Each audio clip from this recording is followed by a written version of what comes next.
Welcome back to our channel, where we dive into the timeless tales that have shaped our imaginations for centuries. Today, we re-journeying into the heart of a story that has been whispered from one generation to the next. A classic collected by the Brothers Grimm, Little Red Riding Hood. This isn't just a simple tale about a girl in a red cloak. It's a powerful story about innocence, the hidden dangers that lurk just off the beaten path, and the critical importance of heeding the warnings of those who care for us. It's a journey that begins with love and ends with a lesson learned in the most suspenseful way.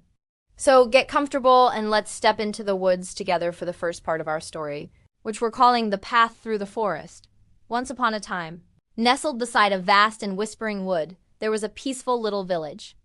In this village lived a sweet and cheerful young girl, known to everyone simply as Little Red Riding Hood. She wasn't born with this name, of course. She earned it because she was never seen without the beautiful, bright red hooded cloak that her grandmother had lovingly sewn for her. It was a garment made of warmth, care, and the deep affection shared between them.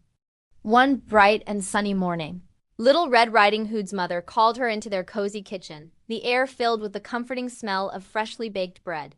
"Your grandmother isn't feeling very well," her mother said, her voice filled with gentle concern. She handed Red a basket, heavy with a loaf of warm bread, a pot of savory soup, and a small jar of sweet jam. "I need you to take this to her.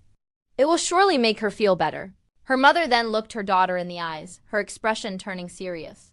"Now, listen to me very carefully. You must stay on the path. Do not talk to strangers and do not, under any circumstances, wander into the deep forest. Promise me." Little Red Riding Hood, eager to help her beloved grandmother, nodded with a bright smile. "I promise, Mama." "I'll go straight there and come right back." With her precious basket clutched tightly in her hand, she waved goodbye and set off on her journey. The path to her grandmother's house wound its way through the forest, but at first it was anything but scary. Sunlight dappled through the canopy of leaves above, painting shifting patterns on the ground. A chorus of birds sang their cheerful melodies from the branches, and a gentle breeze made the wildflowers dance. The world felt safe, beautiful, and full of light. For a while Red skipped along, humming a little tune, completely at ease. But then a flicker of movement in the corner of her eye. A shadow detached itself from the deeper gloom between the trees. Stepping onto the path before her was a wolf. He was not a scruffy, wild creature, but tall and sleek, with intelligent eyes and a disarmingly charming smile. The sight of him made Red's heart give a little flutter of unease, a tiny warning bell ringing somewhere in the back of her mind. "Good morning, little girl," the wolf said, his voice as smooth as velvet. It was a voice designed to calm and charm, not to frighten.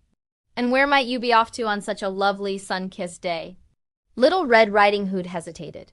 Her mother's words echoed in her thoughts. "Do not talk to strangers." But the wolf didn't seem like a stranger. He seemed polite, almost friendly.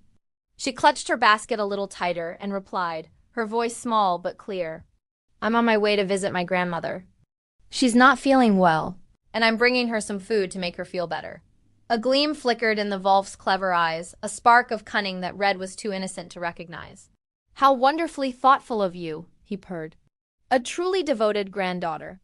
But tell me," he continued, gesturing with his head toward the colorful meadows just off the path, "why are you in such a hurry? Look around you. The forest is bursting with the most beautiful flowers. I'm certain your dear grandmother would adore a fresh bouquet. Wouldn't a splash of color brighten her room and lift her spirits?" Red's gaze followed his, and she saw what he meant. Patches of bluebells, daisies, and golden buttercups glowed in the sunlight, looking like scattered jewels. "Oh, she would," Red whispered, her resolve beginning to crumble. The idea of bringing her grandmother such a beautiful gift was too tempting to resist. The wolf leaned in a little closer, his voice dropping to a persuasive whisper. "Go on then, pick her a few. It will only take a moment and it will make her smile so much." And with that final, tempting suggestion, he gave a sly nod and slipped away as silently as he had appeared, vanishing back into the shadows between the trees. For a moment, Red stood on the path, conflicted. But the image of her grandmother's happy face, holding a bouquet of vibrant flowers, won out. She took her first step off the familiar dirt path and into the tall, soft grass of the meadow. One flower led to another, each one seeming more beautiful than the last.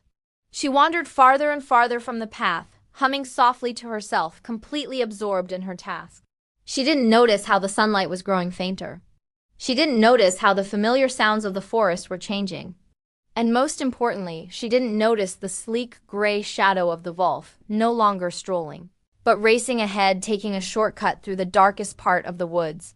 His mind fixed on one single destination, her grandmother's house. By the time Little Red Riding Hood had gathered a large, beautiful bouquet, she looked up and realized she was lost. The friendly woods had transformed. The trees now seemed to crowd together, their branches like twisted arms, blocking out the sun. The air grew still and heavy. The cheerful birdsong had been replaced by an unnerving silence. A chill ran down her spine, and she hurried back in the direction she thought the path was. When she finally found it, the atmosphere felt all wrong. The wind had stopped whispering. The shadows seemed to stretch and move on their own. A sense of dread began to creep into her heart. Clutching her basket and her bouquet of now wilting flowers, Red started to walk much faster, her small boots thudding against the packed earth. Every snap of a twig made her jump. Every rustle of leaves sounded like footsteps behind her. She was completely unaware of the terrible trap that had been set, of the danger that was no longer trailing her but waiting for her at her journey's end. Finally, through the dense trees, she saw it, the familiar, cozy shape of her grandmother's cottage. A wave of relief washed over her, but it was short-lived. As she approached the little wooden door, something felt deeply wrong. The curtains were drawn. The chimney wasn't smoking. The usual welcoming air was gone, replaced by a strange, heavy stillness. Little Red Riding Hood lifted her hand to knock, but hesitated. She had a chilling, undeniable feeling that someone or something was already inside, waiting. What will Little Red Riding Hood find when she opens that door? What has become of her grandmother? The most interesting part of the story is about to begin. To find out what happens next and witness the dramatic conclusion, make sure you join us for part 2, The Wolf in the Bed. You won't want to miss it. Thanks for watching, and don't forget to subscribe so you're the first to know when the next chapter drops. See you then.